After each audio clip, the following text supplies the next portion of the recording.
ସାଙ୍ଗମାନେ ଆଉ କେମିତି ଅଛନ୍ତି? Good night. ରାତି ଖାଇସାରିଲେଣି?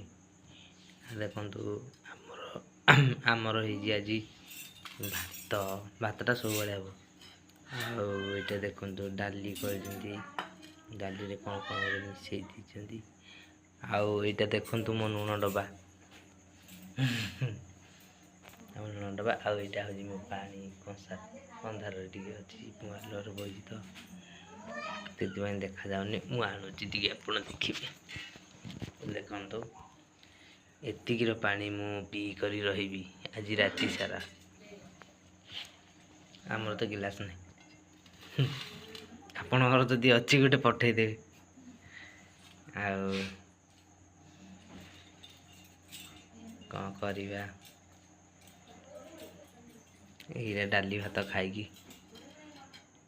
ରହିବା। ଆଉ ଆଜି ସାଙ୍ଗମାନେ ମୋର ଟିକେ ମନ ଦୁଃଖ ଅଛି, କାହିଁକିନା ଡାଲି ଭାତ ହେଇଛି।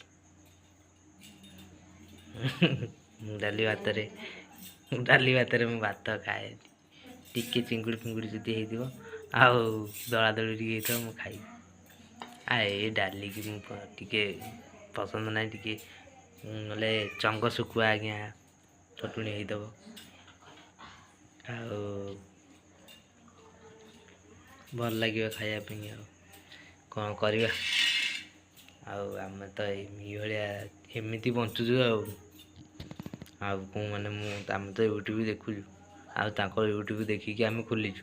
ସିଏ କେଉଁ ଭଳିଆ ଖାଇବା ଖାଉଛନ୍ତି, ଆମେ ଖାଇପାରିବୁନି। ମୋ ଜୀବନ ଗଲେ ବି ସେଇଭଳିଆ ଖାଇବା ବୋପା ମା ବିରୋଧ କରୁନି, ମୁଁ କିନ୍ତୁ ଦେଖିକି କହୁଛି। ଆଉ ଆମର ତ ଏଇଆ ଖାଇବା, ଆଉ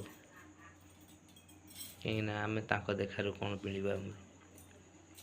ସେମାନେ କୋଟି କୋଟି ଟଙ୍କା କମାଉଛନ୍ତି, ଲକ୍ଷ ଲକ୍ଷ ଟଙ୍କା, ସେମାନେ ଖାଇପାରିବେ। ହଉ, ଆମେ ଏବେ ଖାଇବା ଷ୍ଟାର୍ଟ କରିବା। ତଳେ ଦୁଇଟା ପକାଇଦେବା।